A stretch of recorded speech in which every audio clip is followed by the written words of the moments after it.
பார்வையில் பார்த்துருக்க இது தவறு தான்.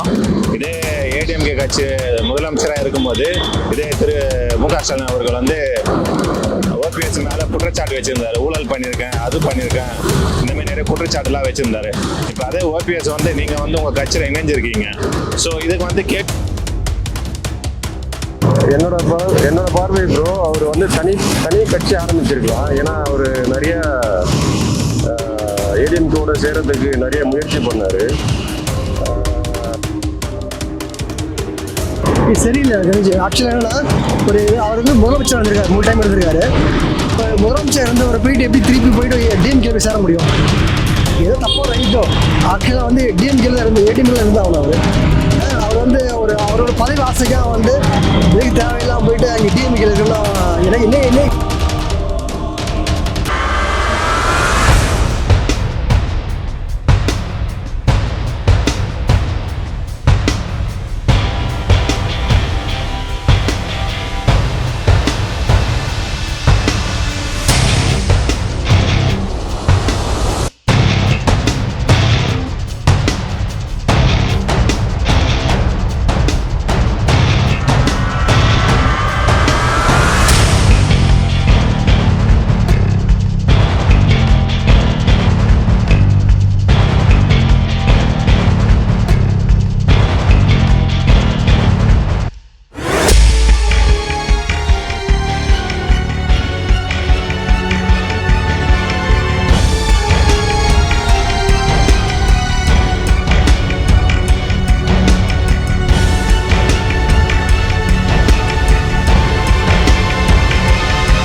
ஓபிஎஸ் அவர்கள் வந்துட்டு அதிமுக ஆட்சியில் வந்துட்டு 3 முறை முதலமைச்சராக இருந்திருக்காரு.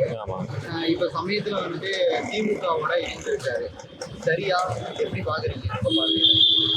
என்னோட பார்வையில் பார்த்துருக்க இது தவறு தான். இதே ஏடிஎம்கே கட்சி முதலமைச்சராக இருக்கும்போது இதே திரு மு.க. ஸ்டாலின் அவர்கள் வந்து ஓபிஎஸ் மேலே குற்றச்சாட்டு வச்சிருந்தாரு. ஊழல் பண்ணியிருக்கேன், அது பண்ணியிருக்கேன், இந்த மாதிரி நிறைய குற்றச்சாட்டுலாம் வச்சிருந்தாரு. இப்போ அதே ஓபிஎஸ் வந்து நீங்கள் வந்து உங்கள் கட்சியில் இணைஞ்சிருக்கீங்க. ஸோ இதுக்கு வந்து கேள்வி கேட்டவர் இப்போ பதில் யார் சொல்லுவாங்க? இதே ஸ்டாலின் சொல்லுவாரா இல்லை ஓபிஎஸ் சொல்லுவாரா இந்த பதில் அப்படின்னு ஒரு கேள்வி இருக்கு. மக்கள்கிட்ட பார்த்தீங்கன்னா வந்து ரொம்ப பெரும்பாலான வந்து ஓட்டு வந்து இது வந்து சிதறடிக்க தான் படுது எனக்கு தோணுது. எல்லாருமே ஒரு கட்சியாக வந்து வலிச்சு அவங்களே போட்டுக்கிற மாதிரி இருக்கு. ஓபிஎஸ் பொறுத்த வரைக்குமே ஊழல் பண்ண கட்சி அந்த கட்சின்னு சொல்றாங்க. இப்போ அதே கட்சி ஊழல் பண்ண கட்சி இன்னும் ஊழல் கூட தான் சேருது தவிர்த்து இதில் வந்து தமிழ்நாட்டு மக்களுக்கு எந்த ஒரு பலனும் கிடைக்காதுன்னு தான் நான் நினைக்கிறேன்.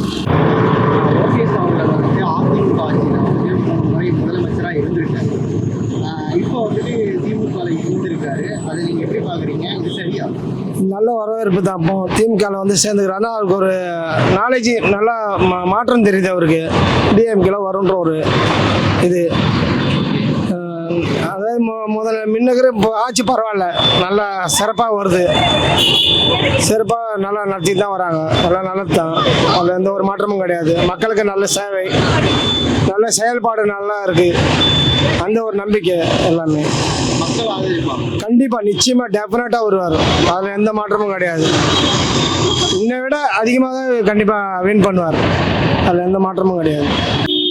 ஓபிஎஸ் அவர்கள் வந்துட்டு அதிமுக ஆட்சியில் தான் 3 முறை முதலமைச்சராக இருக்காரு. இப்போ வந்துட்டு திமுகவோட இணைந்திருக்காரு. இதை நீங்கள் எப்படி பார்க்குறீங்க? இது கரெக்டா? என்னோட பார்வை ப்ரோ, அவர் வந்து தனி கட்சி ஆரம்பிச்சிருக்கலாம். ஏன்னா அவர் நிறைய ஏடிஎம்கேவோட சேர்றதுக்கு நிறைய முயற்சி பண்ணார். அவங்க வந்து நிராகரிச்சுட்டாங்க. அதனால என்ன பண்ணியிருக்கலாம்னா, ஏன்னா இவர் முன்னாள் வந்து அதிமுக முதலமைச்சர்ன்றதுனால ஒரு தனி கட்சி ஆரம்பிச்சு அவங்க கூட யாராவது கூட்டணி வராங்களா அந்த மாதிரி வந்து முயற்சி பண்ணியிருக்கலாம். இது என்னுடைய கருத்து தான். அவர் வந்து திமுக கூட போயிருக்கிறத தவிர்த்து இருக்கலாம்.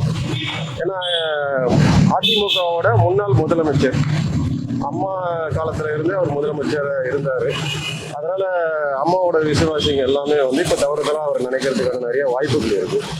அதனால அவர் திமுகவை தவிர்த்திருக்கலாம். அவர் தனி கட்சி ஆரம்பிச்சு அவர் வந்து மீதி பேர்கிட்ட கூட்டணியை அவர் முயற்சி செஞ்சிருக்கோம். எப்படி இப்ப தினகரன் அவர்கள் வந்து பண்ணியிருக்காரோ அதே மாதிரி கூட இவர் முயற்சி பண்ணியிருக்கலாம். இதுதான் என்னுடைய கருத்துங்க. ஒரு இப்போ இணைந்தது சரியா இருக்குமா? இணைந்ததும் மற்றும் அவங்க வெற்றி பெறுவதற்கான வாய்ப்புகள் இப்போதைக்கு கால சூழ்நிலை அப்படிதான் தெரியுது. ஏன்னா இரண்டு கட்சியும் பெரிய கட்சி திமுக அதிமுக ரெண்டும் தனித்தனியா இருக்கிறாங்க. இவங்க வந்து என்டிஏ கூட்டணியில் இவங்க இருக்கிறாங்க அதிமுக. மீதி நாம் தமிழர் கட்சி தனியாக நிற்கிறாங்க. விஜய் அவர்களும் வந்து தனித்துவமாக இப்போ விடப்பட்டிருக்காங்க அவங்க. அதனால கரெக்டாக வந்து ஓட்டு வந்து நிறைய பிரியறதுக்கான வாய்ப்புகள் இருக்கு. இது வந்து இப்போதைக்கு உள்ள கால சூழ்நிலைப்படி டிஎம்கே தான் வர மாதிரி இருக்கு. சார், ஓபிஎஸ் அவர்கள் வந்து அதிமுக ஆட்சியில் முதலமைச்சராக இருந்திருக்காரு. இப்போ சடனாக வந்துட்டு திமுகவில் வந்துட்டு இணைஞ்சிருக்காரு. சரியா? இது சரியில்லை எனக்கு தெரிஞ்சு. ஆக்சுவலாக என்னன்னா அவர் வந்து முதலமைச்சர் இருந்திருக்காரு, 3 டைம் இருந்திருக்காரு. இப்போ முதலமைச்சர் இருந்து அவர் போயிட்டு எப்படி திருப்பி போயிட்டு டிஎம்கே போய் சேர முடியும்? ஏதோ தப்போ ரைட்டோ ஆக்சுவலாக வந்து டிஎம்கேல தான் இருந்து ஏடிஎம்கேல இருந்தாகணும். அவர் வந்து அவரோட பதவி ஆசைக்காக வந்து இதுக்கு தேவையில்லாமல் போயிட்டு அங்கே டிஎம்கேல இருக்குன்னா எனக்கு என்ன கருத்து கேட்டீங்கன்னா தப்புன்னு தான் சொல்லுவேன். இப்போ வந்துட்டு இப்போ ஏடிஎம்கே உள்ள விட மாட்டாங்க.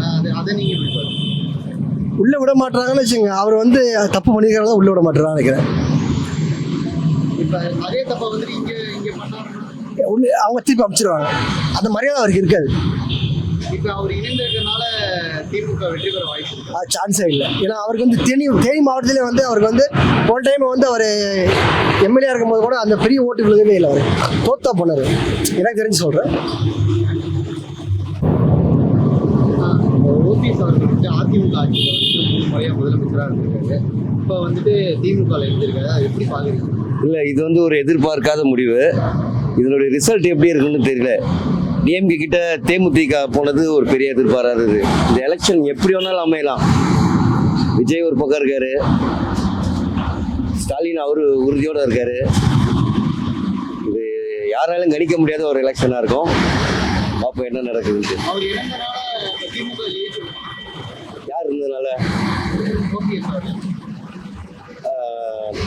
திமுகவில் அவர் ஜாயின் பண்ணியிருக்காருன்னா எப்படின்னு தெரியல. அந்த அளவுக்கு நம்மளுக்கு அரசியல் தெரியாது. ஆனால் இது ஒரு எதிர்பாராது. எனக்கு இன்னைய நியூஸ் எனக்கு நீங்கள் சொன்னதுக்கப்புறம் தான் தெரியும். எனக்கு தெரியல. மற்றபடி இன்னைக்கு நீங்கள் சொன்னதுக்கப்புறம் தான் டிஎம்கேல இவர் ஓபிஎஸ் இணைஞ்சிருக்காரு அப்படின்னு. ஓபிஎஸ் அவர்கள் வந்து அதிமுக ஆட்சியில் முதலமைச்சராக இருந்திருக்காரு. இப்போ வந்துட்டு திமுக இணைஞ்சிருக்காரு. அது எப்படி நீங்கள் பார்க்குறீங்க? சரியா? இது வந்து பார்த்தீங்கன்னாக்கா அவர் வழி இல்லாமல் தான் அவர் வந்து திமுகவில் போய் இணைஞ்சிருக்காரு. அவர் இப்போ அதிமுகவில் பார்த்தீங்கன்னாக்கா எடப்பாடி வந்து அவர் தலைமையில தான் இருக்காரு. அவருக்கு இருக்கும் எப்பவுமே 7ஆம் பொருத்தம் செட் ஆகாது. அவர் பார்த்தீங்கன்னாக்கா மறுபடியும் அதிமுக இணையும் சான்ஸே கிடையாது. அவர் புரியுதுங்களா? தனியாக கட்சி ஆரம்பித்தாலும் அவருக்கு யாரும் சப்போர்ட்டு கிடையாது. அவர் எடுத்த முடியும் இது கரெக்டு. இருந்தாலும் வந்து மக்கள் வந்து ஆதரவு பார்த்தீங்கன்னாக்கா கிடையாது. அவ்வளோ பெரிய மக்களும் இல்லைன்றீங்க. அதுக்கப்புறம் சரி திமுகவில் இணைந்திருக்காரு. திமுகவுக்கு வெற்றியா? திமுக வெற்றினாக்கா தேர்தல் முடிஞ்ச பிறகு தானே தெரியும். இப்போ சப்போர்ட்டை பார்த்தீங்கன்னாக்கா இப்போ வந்து விஜய் நிறைய பேர் சொல்கிறாங்க. அதுலேயே பாதி ஓட்டு பிரிஞ்சு போகுது. இப்போ வந்து அதிமுகலேயே பாதி ஓட்டு பிரிஞ்சு போகுது. எலெக்ஷன் டைம் தான் தெரியும். இளைஞர் ஓட்டுலாம் பார்த்தீங்கன்னா விஜய்க்கு தான் போகுது. ஓபிஎஸ் வந்துட்டு அதிமுக ஆட்சியில் தான் ஆமாம், இப்போ சமீபத்தில் வந்து திமுக நல்ல விஷயம் தான் நினைக்கிறேன். இப்போதைக்கு திமுக தான் ஃபேவரட்டாக இருக்கு. இப்போ திமுக தான் ஃபேவரட்டாக இருக்கு. அதிமுக ஆளுமை இல்லை. அம்மையார் இருந்தாங்க, அப்போ நல்லா ஆளுமை. இப்போ அவங்க இல்லைனால இதாகிடுச்சு. வேற கட்டுக்கோப்பாடாக இல்லை.